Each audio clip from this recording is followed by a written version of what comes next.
Welcome to the How to Be Awesome at Your Job podcast, the show where brilliant professionals share how to sharpen the universal skills required to flourish at work. Enjoy more career fun, wins, meaning, and money with your host, Pete Mockaitis. Hello, and thanks so much for joining us here for episode 306 with Dr. Mike Dow. Dr. Mike is sharing what does it take to make your brain all the more brilliant and healthy and sharp and alert and not drained and exhausted and yucky. So you'll learn 1, the key foods that keep your brain healthy. 2, the types and benefits of different omega-3s. And 3, how and why to practice mindfulness every day. So if you'd like to check out the show notes or the transcript or the links to items that we've referenced, you'll find that over at awesomeatyourjob.com/F306. Now, here's Dr. Mike's story. Dr. Mike Dow is a psychotherapist, best-selling author, brain health expert, and television personality. Inspired by his brother who suffered a massive stroke when he was just 10 years old, Dr. Mike made it his personal mission to help others in their quest for health and happiness. In his new book, Heal Your Drained Brain, Naturally Relieve Anxiety, Combat Insomnia, and Balance Your Brain in Just 14 Days, he shares information, actionable steps, and guidance to naturally relieve anxiety, combat insomnia, and balance your brain in 14 days. Dr. Mike has hosted series on TLC, VH1, and Investigation Discovery. He's a recurring guest co-host on The Doctors, one of the Dr. Oz show core experts, and makes regular appearances on Today, Good Morning America, Rachel Ray, The Talk, and more. Dr. Mike holds a Master of Science degree in Marriage and Family Therapy and a doctorate in psychology. Other best-selling books of his include The Brain Fog Fix and Healing the Broken Brain. So thanks to Dr. Mike for taking some time to chat, and thanks to our sponsors. Check them out. One sponsor to check out is Harvard Business Review. This brilliant magazine, published at hbr.org, is the leading destination for smart management thinking. Fun fact, HBR has been mentioned in 108 episodes of the show. That's because HBR has great stuff that comes up often. They've got explainer videos, podcasts, real-world case studies, and much more. I think of HBR each night that I put on my special orange glasses. Their article, Will Blue Light Glasses Improve Your Sleep?, revealed that those who wore them reported better sleep and a 7% improvement in work performance as compared to those who wore the sham glasses. So I cite HBR anytime anyone tells me that I look silly wearing them. Now, much of HBR's content is available for free when you sign up at their site. Subscriptions that get you unlimited content cost $10 a month. If you visit hbr.org/subscriptions and enter the promo code AWESOME, you can save 10% off of that subscription. Again, to save 10% off of your HBR subscription, go to www.hbr.org/subscriptions and enter the promo code AWESOME. And big thanks to our sponsor, Acorns. Acorns makes it easy to start automatically saving and investing for your future. You don't need a lot of money or expertise to invest with Acorns. In fact, you can get started with just your spare change. Acorns recommends an expert-built portfolio that fits you and your money goals, then automatically invests your money for you. NerdWallet.com, whom I love on these sorts of matters, gives Acorns a whopping 4.7 stars and says, quote, if you want to make the most of your spare change, there's no better place to do that than Acorns. Head to acorns.com/awesome or download the Acorns app to start saving and investing for your future today. And we got a legal disclaimer here. It may not be representative of all clients. Tier 1 compensation provided. Compensation provides an incentive to positively promote Acorns. View important disclosures at acorns.com/awesome. Investing involves risk, including the loss of principal. Please consider your objectives, risk tolerance, and Acorns' fees before investing. Acorns Advisors LLC, Acorns, is an SEC-registered investment advisor. Brokerage services are provided to clients of Acorns by Acorns Securities LLC, member at FINRA/SIPC. For more information, visit acorns.com. Here is Dr. Mike Dow. Dr. Mike, thanks so much for joining us here on the How to Be Awesome at Your Job podcast. Thank you so much for having me. Well, I'd love to get started a little bit. You know, normally we have sort of a fun opener, but your opener is kind of intense. You've got a tale of how your brother had a stroke at a young age that really shaped your whole path. Can you share a little bit of that with us? Yeah, so when my brother was just 10 years old, he had a massive stroke. And one doctor told us that his stroke was just too massive. The damage in his brain was just too bad that we should just put him in a nursing home for the rest of his life, that physical and speech therapy probably wouldn't help enough. And I saw what you can do if you use your brain in the right way, if you challenge yourself. And today I can tell you that my brother, he still can't use his right arm, but my brother is living a happy, independent life. He travels, he drives, he walks, he runs, all the things that people told us. One naysaying doctor told us that it would be literally medically impossible. My brother did some of the things that I recommend in Heal Your Drained Brain, and also my other books like The Brain Fog Fix, and the book that my brother and I, my brother is also, by the way, now a published author because we wrote a book about stroke recovery, healing the broken brain, omega-3 superfoods, high doses of omega-3s, challenging your brain each and every day in your work, in what you do. You have the power to rewire, to work your brain each and every single day in novel and challenging experiences. And that's why I became a brain health expert, because I saw what you can do in the mundane, the challenges in the spreadsheets, in speech therapy. But it's not just these formal therapy modalities. It's what you do at your Mac, in front of your, in that Excel document, in challenging and rewiring the brain. So it's kind of cool, right? Well, there's already so much I want to follow up on here. I'm an Excel enthusiast myself, and I have fallen off the train of taking my morning fish oil. So let's maybe just very quickly touch on these before we lose the moment. So omega-3s are a big deal, huh? They're huge, and most Americans aren't getting enough omega-3s, and there are two types of omega-3s that are usable for the brain, right? So, in Heal Your Drained Brain, which is my latest book, there are two usable forms, right? And people get really confused, and most omega-3s on the market, I was just having this conversation with a tech enthusiast the other day, and he was like, well, I'm just taking an omega-3. I'm like, well, what kind of omega-3? He's like, well, I'm just going to start taking massive doses. I'm like, well, are you taking a high EPA or are you taking high DHA? He's like, well, does that matter? I said, well, yeah, it matters because, there are different benefits for both, right?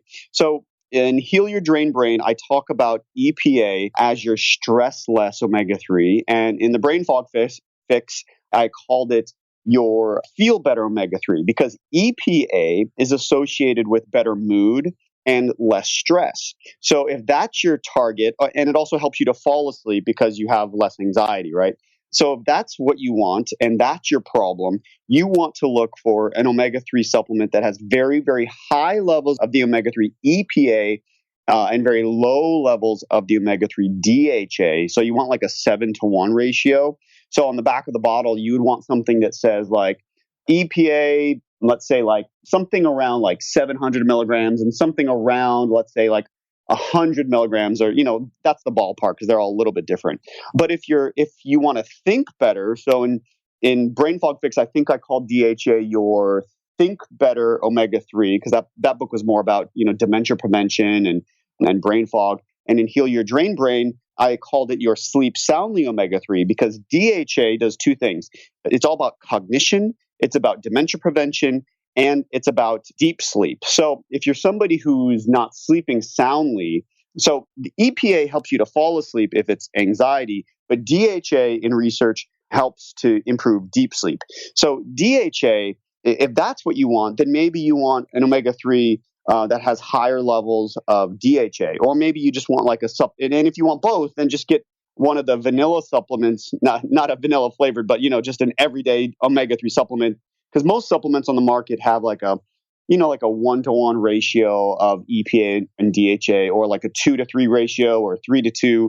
But if you're specifically targeting one of those targets in mood or cognition that I just mentioned, you may actually want to go higher on one or the other. Well, now, is the ratio what makes the difference, or is it the dosage? Like that thought from the buddy you mentioned who's just going to take massive doses, would that give me everything I want? I want better mood. I want better stress. I want to sleep faster and sleep deeper and think better.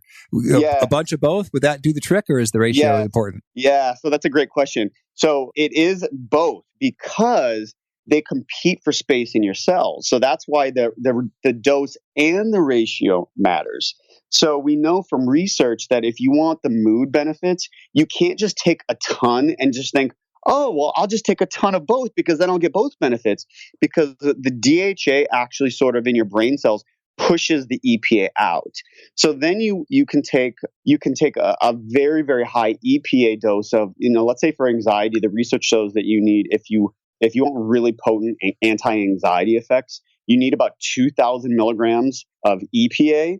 But you also need a 7-to-1 ratio of EPA to DHA. And this is all in my book because I know it's really confusing for people who are just listening to this really, really quickly. So it's all written down, or I know you probably have show notes or something, or they can get this transcribed.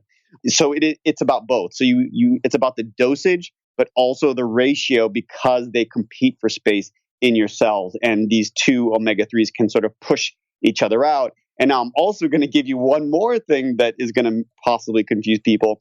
And that is if you're vegan, you're probably not getting enough DHA because the vegetarian sources of omega-3s like walnuts and flaxseed convert to EPA, but hardly any of that converts into DHA. So you're probably not getting DHA at all. And the way to remedy that is to take a plant-based, algae-based DHA supplement. I coined a phrase because it's sort of my dietary philosophy that I preach in my books. It's what I follow. I follow a Mediterranean diet, which is a ketogenic plus Mediterranean. So Mediterranean. The Mediterranean is the best diet for brain health, but I do a little bit of intermittent fasting and lower carb principles, so it's Mediterranean. And if you sort of put those two philosophies together, or if you're vegan, I would do a Kegan, sort of a Mediterranean, but also a lower carb, sort of a Kegan diet. Americans are really all or nothing thinkers, right? We get really obsessed with one thing, and we use a lot of black or white thinking. And we get obsessed with like one thing and we do that. Like it's all Atkins all the time. And then, okay, we're going to throw that out the window. Now it's all vegan all the time. And there's all of these different strategies make sense, but we kind of have to take a little bit of everything. We have to use a little gray area thinking. And this is very true for work too, because, I think there's a lot of people out there who say, oh, just quit your job and just follow your dreams. Well, yeah, but I also have to, pay the rent and feed my children and have health insurance, So I think we have to sort of click all the boxes, which is why I was really excited to be on this podcast, because I know that's what you really talk to your listeners about. It's how to click all the boxes at the same time, right? Oh, cool. But yes, thank you. Boy, well, we just went deep right away in terms of the EPA and DHA and all that. But maybe could you paint a little bit of a picture in terms of just how much of a difference does this stuff make? Is it like, I'll be able to think like 10% clearer, or it's like night and day? My cognition is transformed because of omega-3s. You will feel a difference. There are some things, in Heal Your Drained Brain, some of the things you're going to feel right away. So some of the practices, some of the tools and tips and tricks and hacks that I give you, some of them are like, in the moment, here's a little hack. I just talked about identifying when polarized thinking shows up in your life. And let's say you're at work and you see some YouTube video and you're like, yeah, I need to follow my dreams and quit my job. And you realize, oh my God, that's black or white thinking. And I need to nip that in the bud. And I need to realize how maybe I can, a great example is how can I use gray area thinking and have a side hustle and build my side hustle until that is generating enough income so that I can, when I left, I used to work for the Department of Mental Health in LA. And I heard this quote that I loved, and it was, sometimes you have to jump and build your wings on the way down. But I didn't jump until, so I was building a private practice while I was working for the Department of Mental Health.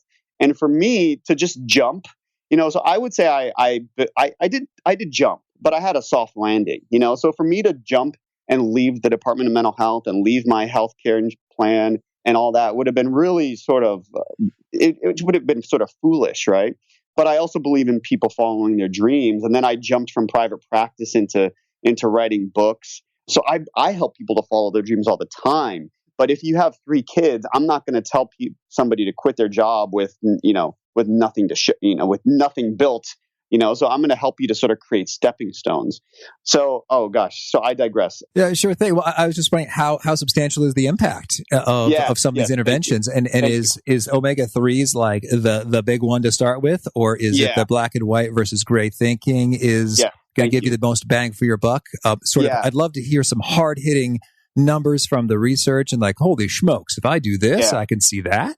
Thank you. So omega-3s, and I have a chapter in Heal Your Drained Brain I call probiotics the new Paxil. So both omega-3 dosing and just simply eating a probiotic and combining that with a prebiotic, like the prebiotic fiber in a banana or onions. And by the way, Heal Your Drained Brain also has recipes in the appendix that helps you to do that. We know from research, there was a really groundbreaking study in UCLA that had people, and this was not placebo effect. So what they did to make sure it wasn't a placebo effect, they gave women in one group a dairy product that contained probiotics, so like yogurt that had, those good gut bacteria. And then they gave another group a dairy product, but they sort of, took out the probiotics, right? And after a month, they scanned their brains and they assessed for their anxiety. And they found that the women who consumed this dairy product, so like something as simple as drinking kefir. I say kefir. Some people pronounce it the fancy word. Like Kiefer Sutherland. Yeah, exactly. Drinking Jack Bauer. Yeah, exactly. But just doing that will help to decrease your anxiety after 30 days in this research. And they saw the changes in brain scans. Similarly, omega-3s after 30 days, there was this research in Canada. There are some people who need prescription medications. I'm not going to tell somebody who's diagnosed with bipolar 1 disorder or schizophrenia to manage their symptoms with nutrition and exercise. I'm not going to do that. But most Americans are getting prescription antidepressants from their primary care physician. Here's a study that came out of Canada. They gave people diagnosed with major depressive disorder. So we're not talking about like, oh, I just feel a little blue. And they gave half of them the high EPA omega-3 that we started on, and they gave the other half a prescription SSRI. And a selective serotonin reuptake inhibitor? Yes. Okay. So, so all these really popular medications, Paxil, Prozac, Celexa, Lexapro, all these medications that are so popular with Americans. And they found that the high EPA, so it has to be that 7-to-1 ratio, right, that we talked about, was as effective in treating major depressive disorder as the prescription SSRI antidepressant. That to me is groundbreaking. Like, what? So why are so many Americans still taking these antidepressants that cause weight gain, sexual side effects, emotional blunting? Right? And there was also another study, I believe it was out of Australia, that was just published in the past year, that found that the Mediterranean diet, and of course I modify it as the Mediterranean diet with a little bit of, lower carb intermittent fasting thrown in, not just prevented, but treated, was effective in treating major depressive disorder. So are Americans, are they trying diet? Are they trying omega-3s before they're trying Paxil and Lexapro? Are they trying probiotics? Because listen, probiotics there are different strains that manufacture GABA, serotonin in your gut. Those are the same two neurotransmitters that are manufactured by Xanax and Paxil. So it's like, to me, it's for a lack of a better word, it's crazy that we're taking so many medications, which is why the subtitle in my book is the word natural is in there, because my book is chock full of natural approaches to treating anxiety disorders, which are, by the way, twice as common as depression. Anxiety disorders are the most common mental illness in America. And, not shocking because, Americans are more stressed out than ever. Oh, intriguing. Okay. Well, so that's the anxiety side of things. Can you give us a perspective for when you're talking about healing your drained brain? What are sort of the primary culprits of our brains getting drained in the first place, and some of the other kind of really high leverage interventions? So it sounds like bad diet is big, but maybe could we get a little bit more precise? Like, these are some foods that are really troublesome. Yeah, well, sugar shrinks your brain. So here's the thing. Oh, there you go. Wow. Shrinks your brain. It shrinks a part of the brain, the hippocampus, that makes you more resilient to deal with stress in the long term. So, and it's sort of a vicious cycle, right? Because the crazy thing is that when you are stressed out, you are more likely to crave sugar and flour, and then you eat the sugar. Okay, so let me So you're sitting at your desk and you have an awful coworker who gets on your nerves. Oh, she's and the you have a worst. boss. She is the worst. And then your boss calls you in for this meeting, right? And you have this deadline, and your kid is texting you, or your mom is texting you, and you just have stuff going on. It's called life. And then what do you want to do? You want to like reach for that bag of chips, or you want to reach for that candy bar, or whatever that blood sugar spiking junk food repeatedly. And listen, we all have our little cheat food. My cheat food is macaroni and cheese. But what repeatedly, when we spike our blood sugar with sugar, flour, soda, you name it, these junk food coffee beverages. So we put skim milk, high sugar skim milk in our coffee, or these sugar coffee beverages that have like 400 calories. We shrink that part of our brain that in the long term helps us to remain resilient. So now we're less likely to deal with stress, and now we need more sugar and flour and pasta to deal with the stress, and the cycle goes on and on and on and on, right? I think the thing that really helps is, cognitive behavioral therapy. I think in 2018, people are less likely to go to, therapy once a week just because we're busier than ever, and we have so many balls up in the air. And listen, I have a private practice, and I think people need it more than ever. But if you can't go this week to your therapist, I think we need to realize that the way we interpret the events in our life affects the way our brains are going to release what I call our 3 brain draining stress hormones, which are adrenaline, norepinephrine, and cortisol. I showed this on the Rachel Ray show. I showed my graph. So you want your cortisol levels in general, we want them to be low, but we also want them to rise 50% when we wake up. That's called the cortisol awakening response.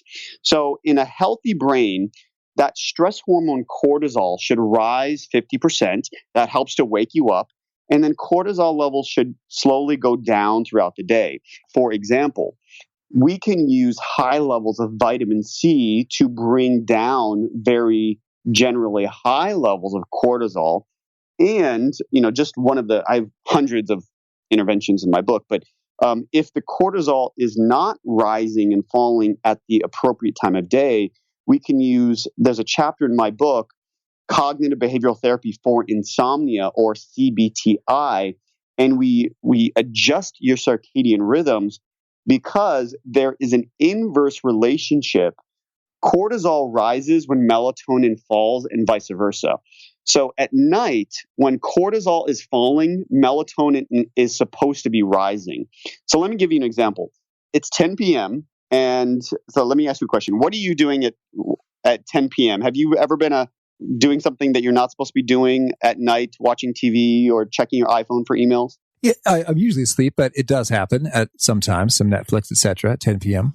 Yep. With flux, of course, but still Netflix. So I'm guilty of that as well. So Netflix is bad, but checking our phone is even worse. So if we're checking our phone and a work email pops in, and Americans are guilty of this, we're going to wear our work polos everywhere we go. We're going to email. They're going to email you at 11 p.m. and they're going to expect you to work on the clock, and that's a cultural thing. So what happens when you get that email from your boss at 11 p.m., your cortisol levels rise when they should be falling.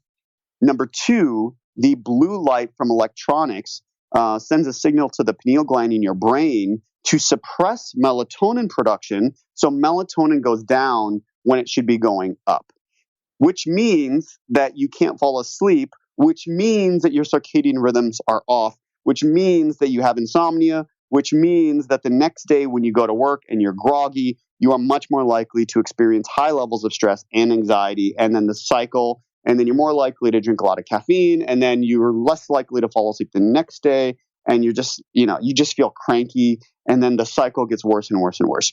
So when we can test for this with this simple saliva test, it gives us a little snapshot, and I recommend that people test, because it is a one-day test. Test on a normal day. Like if you slept terribly the night before, and you have a kid and your kid didn't sleep the night before, don't test on that day. Test your saliva on a normal day, so we get a good snapshot of your cortisol levels. But I think it's really interesting that so many of these strategies are so natural so that people don't have to rely so much on Xanax and Ambien and antidepressants. And we can rely more on probiotics and vitamin C and vitamin B rich foods.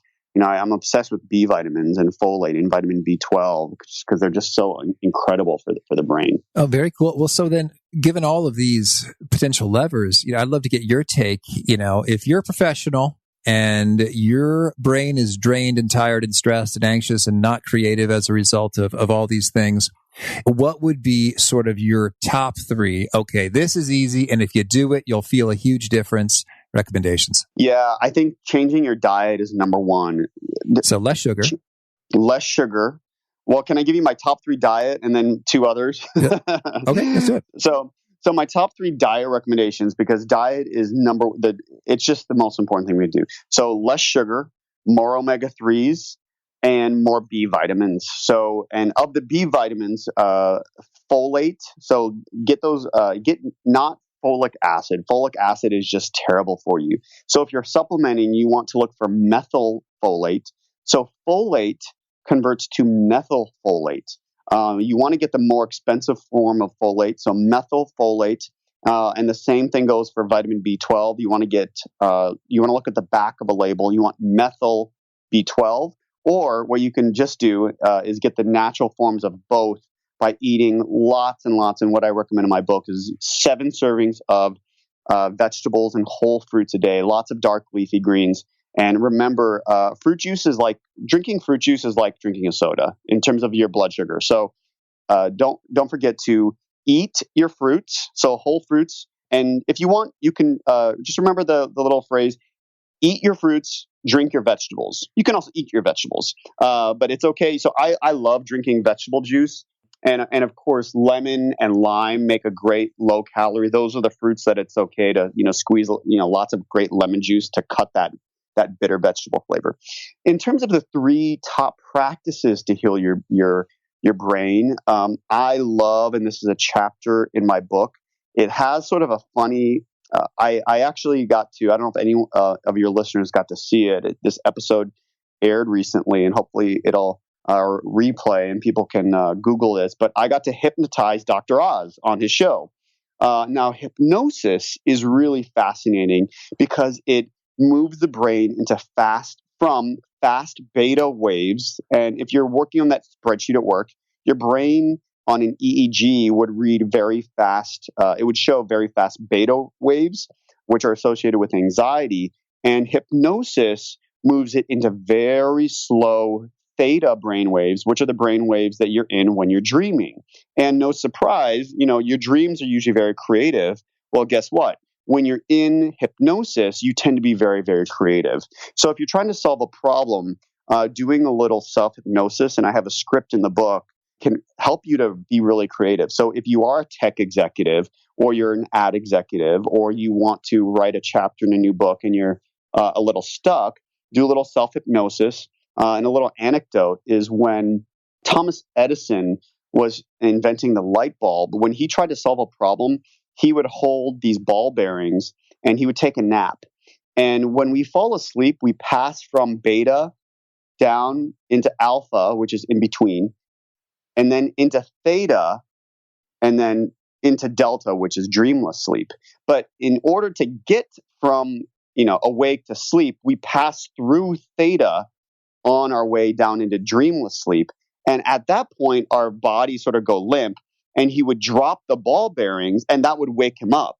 So he knew that he would be in that creative state, and he would then wake up and he would be more creative. So we could say that theta brainwave that you're in during hypnosis helped Thomas Edison to invent the light bulb. Isn't that cool? That is cool. And so I'm curious then, so there's different brain states. So the beta, I suppose, is useful if you were doing sort of the high alertness, less creativity That's stuff. right. And That's right. Is there a way to get to there quickly if that's what the situation calls for? Yeah, there is. So you can just put your if you're in a shared workspace environment, if you're working at a WeWork or a space like that, or if you're in one of these tech offices with no doors and no one has offices, you can put your Bose noise canceling headphones on, and you can put on hard rock music.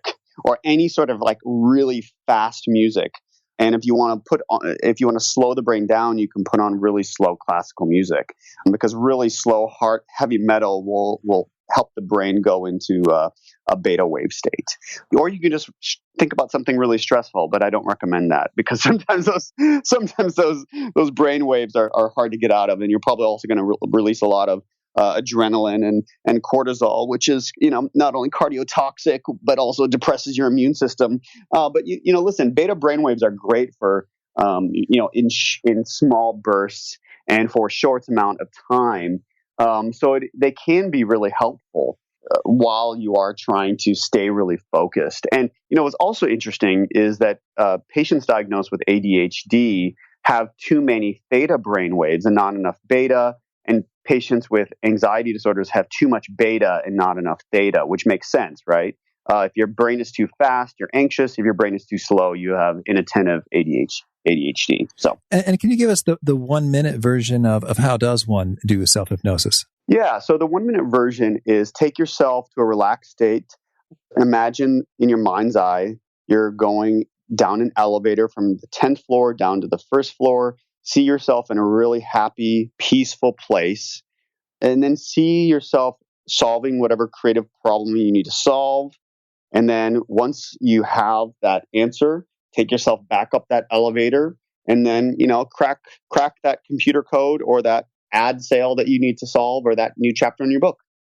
Okay, good. So we got the diet, we got the self-hypnosis, and what else? Mindfulness. So I'm going to give you your listeners a mindfulness hack. So some people think that they have to go to some really fancy yoga meditation studio and pay $26. And by the way, I love these new meditation studios and I love meditation apps. But if you want to do something and if you're really busy, just the next shower that you take, make that your meditation, because all you have to do to be mindful, and I have a little section on mindfulness in the book, is mindfulness is simply paying attention on purpose to the present moment, right? So we hopefully, all your listeners shower. So all you have to do is pay attention to the smell of your soap or your shampoo. And you have to pay attention to the temperature of the water on your skin and all of these skin receptors telling you that the skin is feeling the water running down the back of your neck. And that's sort of a shower meditation. So if you don't have any extra time to take the L train into the city and to the yoga studio, then you can just take a 5-minute shower, which hopefully you're going to do anyways, and you can make that into a meditation. And then you can take a walk, and you probably have to walk from your car or from the train into your office building, and you can make that your meditation. And you can put down your phone and turn your ringer off, and on your lunch hour today you can take a mindful walk, and that will allow your brain to unplug. And a little hack, remember that listen, I'm not somebody who I'm a little bit of a hippie. I believe that we should choose natural strategies whenever we can, but I also love my iPhone and I love apps. But, the electric signals are not great for our brain. So instead of just turning your ringer off, what I recommend is give yourself a 20-minute practice over work and put your plane on airplane mode, turn off the Wi-Fi, turn off the towers, because then your body is not getting all that radiation, the electrical signals, and you'll get a little break. And take a 20-minute walk.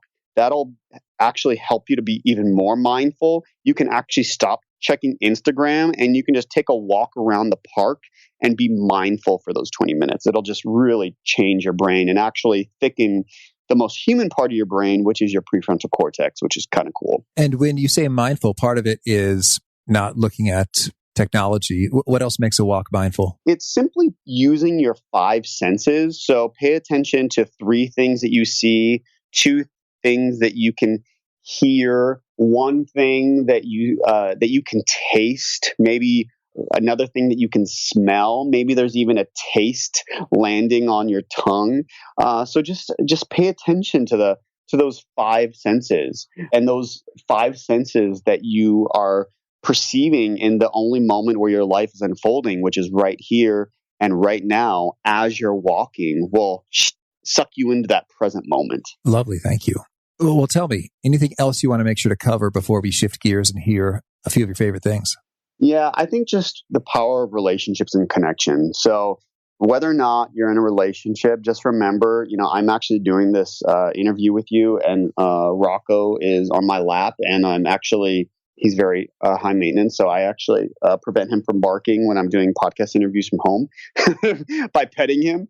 And, oxytocin is an incredible, in Heal Your Drained Brain, I have those 3 brain draining stress hormones, which I already mentioned, but I also have the brain balancers. So those are the feel-good neurotransmitters, which include GABA, serotonin, and also oxytocin, and some others that I mentioned in the book.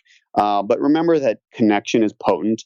And whether or not you're in a relationship, there are many ways you can release feel-good neurotransmitters. And I'm releasing oxytocin just by petting Rocco right now, my tough guy who I rescued from South Central LA. And, it's just, it's amazing that there are natural strategies we can use each and every moment.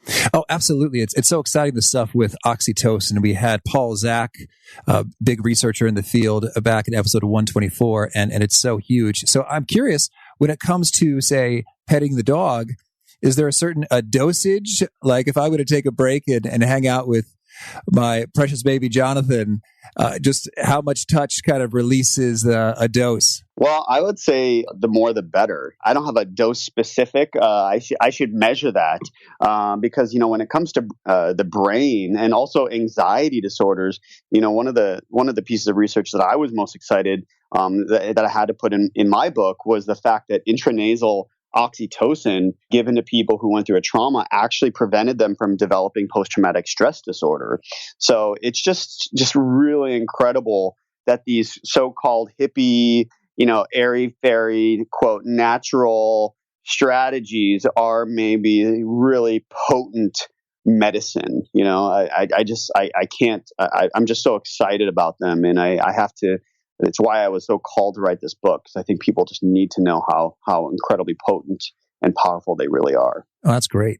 Well, now can you share with us a favorite quote, something you find inspiring? Yeah, I think it really was that quote. Sometimes you have to jump and build your wings on the way down. But the other quote that I really loved that helped me was that it's that intersection where preparation meets opportunity. And I think that's so true for all of us. And I think the success that I've had in my career, this is really interesting. My first book was published by Penguin, and it was a huge failure.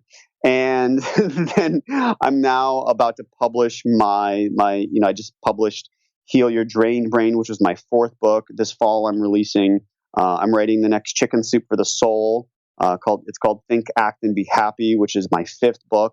And, what's so crazy, after my first book was I got a very sizable advance, and it was a very huge bomb. And then my second book was, I had to take, it was very hard for any public, my lit agent said, Mike, it's going to be really hard for me to get any publisher to take a chance on you after the huge disaster that was your first book, but I'll try. And we went directly, the first book we did bidding war and all that nonsense. And she said, and even that first time around, there was one publisher that I really loved. And so the second time around, I said, I really want to be a Hay House author. And so we went directly to Hay House. We didn't do the bidding war thing.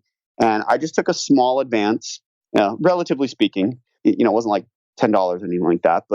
And I was very, very grateful for the advance that they gave me. And that book became a New York Times bestseller. So it's crazy, when preparation meets opportunity, and I feel like everything in my life now looking back sort of makes sense. And you just have to be ready, and you have to look at the failures, the so-called failures, I guess, to me, I've reframed as learning opportunities. I've learned, I've definitely learned as much, or I guess probably more, from my failures as I've learned from my success. So that's kind of cool. So yeah. All right. And how about a favorite book? The Alchemist. I think as looking at my own neurochemistry, I'm an explorer. I'm an ENFJ. I like the way dopamine feels in my brain. I have a chapter in my book in Heal Your Drained Brain that helps people to really understand their neurochemistry and their personality type. Just giving you an example, people who are like me, if you're a sensation seeker, you're more likely to be diagnosed with addiction but less likely to be diagnosed with an anxiety disorder. And the opposite, the converse is true if you're an introvert or a sensation avoider. And that's what makes sense, right? So I think it helps people to understand the intersection between sort of your genetics and epigenetics and, sort of this whole nature or nurture question. And for me, The Alchemist really helps to keep me, because, for me, The Alchemist is sort of, it's this story of this seeker who has to seek, go around the world. But then he sort of realizes that, everything was sort of here all along, right? And that's, for me, as an explorer and a sensation seeker, that's a message that really grounds me, because as a somebody who really, my brain chemicals, I really like the way dopamine feels. And my only problem with that is sometimes I can just never be happy with what I have. Not that I'm not happy with what I have, but I sometimes have to realize I can just want more and more and more. Right? So I have to also realize that I'm the kind of person who gets really excited about things. So I could literally try to write 18 books a year. And I have to realize the book that I'm writing now is the book that I'm meant to keep my focus on. And I can't get distracted and write 18 books because I have to focus on this book because this book is important too. So yeah. And how about a favorite tool? Yeah, I think for me, I'm just generally obsessed with apps in general. So I love workout apps. And I love all apps these days. So, I think, Uber was the first app that, sort of landed on the general public and public's, sort of on the public stage and, sort of was the first app that, your grandmother has heard of. But for me now, I love Audible. Audible has allowed me to read or listen to, I guess you would say, a new book a week. And it has allowed me, every time we challenge our brain, we're forming new neurons. And before it was car ride was just music. And, I love music and music's great. Music is good for your brain in a different way. But for me to hear a book without advertising and I'm challenging my brain and learning something new, I can increase my productivity with the time that I already have. And I don't have to carve out any new time and my time is so limited. So that app has allowed me to take the time that I have.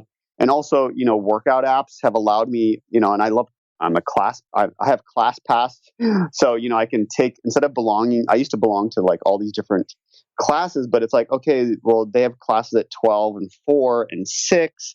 But if I have a call and that conference call goes over, and then I have to be in my private practice and I need to treat these people at this time, or I'm doing a talk show and it goes over, well, I can either look at ClassPass and find a class that starts an hour later, or I now can go on my phone and do a workout at a gym and still have a trainer talking to me and, music playing in my ear, so I can still get a great workout anytime I want. So I think apps have really sort of helped me to grow my own brain in really cool ways. Beautiful. And is there a particular nugget that you share that really seems to connect and resonate and get quoted frequently? Yeah, use it or lose it. And, it's sort of, if for stroke survivors and for people, that's a brain health little nugget. But I think it's not just for people who are recovering from a stroke. I think all of us need to realize that all of us have a brain. And listen, we all have brains that are actually, and listen, of course, we talked about this. If we are eating sugar, we're actually doing this more rapidly. But if you are an adult, your brain is actually shrinking a little bit just with age every year. But if you are exercising, if you are consuming a lot of omega-3s and B vitamins, you can prevent your brain and, learning new things. There's something really cool. We're talking about, there's all this new research on stem cells, but guess what? Stem cells are already here and you don't have to go to a university hospital. There's this really cool stuff, BDNF, brain-derived neurotrophic factor. And we can boost this through the power of exercise, omega-3s, all of these cool things that we know help to increase neurogenesis, the birth of new brain cells. And we do it with our everyday tasks. So I always go back to this nugget of use it or lose it when it comes to the brain. But I take it one step further, which is use it and improve it. So we always have to look at the brain, which is our most important organ, and always be looking for opportunities to use it and improve it. Because yes, just when my brother had his stroke 20 years ago, my brother's now in his 30s, they thought that neurogenesis was something that didn't happen after you were, 18 or, in your early 20s. But we now know that you have the power to make new brain cells throughout your adult life. So yeah, everything that I recommend in my book is always geared towards use it and improve it. Create new brain cells.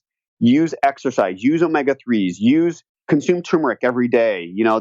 And combine them with, I call them probiotic boosters. These antioxidants. Make sure you have lots of curry in your diet because they work synergistically. Coffee, turmeric, they work synergistically with the probiotics and the prebiotics to make sure that your brain is improving every day. So it's just incredible that if we really get on board with these sort of actually new strategies that we can, quote, use it and improve it being our brain. Oh, lovely. And if folks want to learn more or get in touch with you, where'd you point them? I love Facebook. I do a lot of Facebook Lives because I love long form. I do a lot of 20-minute videos like backstage from the doctors and Dr. Oz. And so I do a lot of stuff on Facebook. So I would go to my Facebook page or drmikedow.com. All right. And do you have a final challenge or call to action you'd issue to folks seeking to be awesome at their jobs?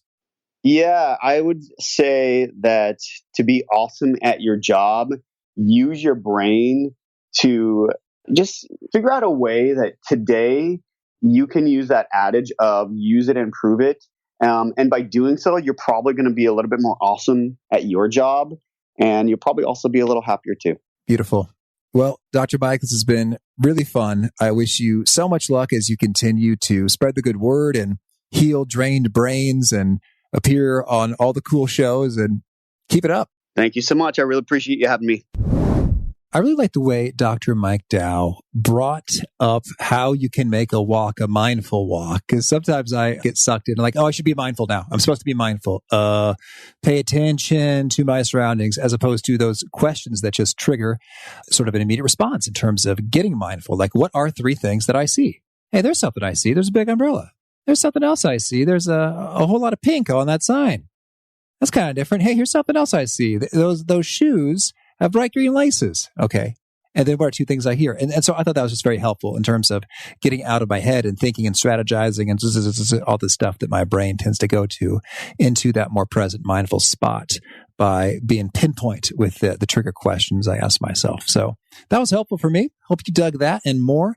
And again, if you want to check out the show notes, the transcript, the links to items that we've referenced, it's over at awesomeatyourjob.com/F306. If you haven't already, I do hope you'll push subscribe. We're going to hear from Carmine Gallo in the next episode, and he is talking about how to take your communication from good to great. Hope to catch you there. Peace.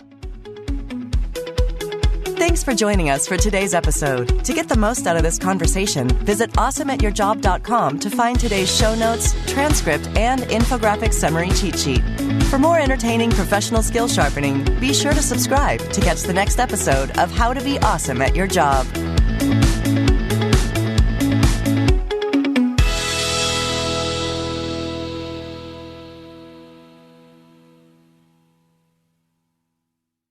Look around. You can find cars like these on AutoTrader. New cars, used cars, electric cars, maybe even flying cars. Okay, no flying cars, but as soon as they get invented, they'll be on AutoTrader. Just you wait. AutoTrader.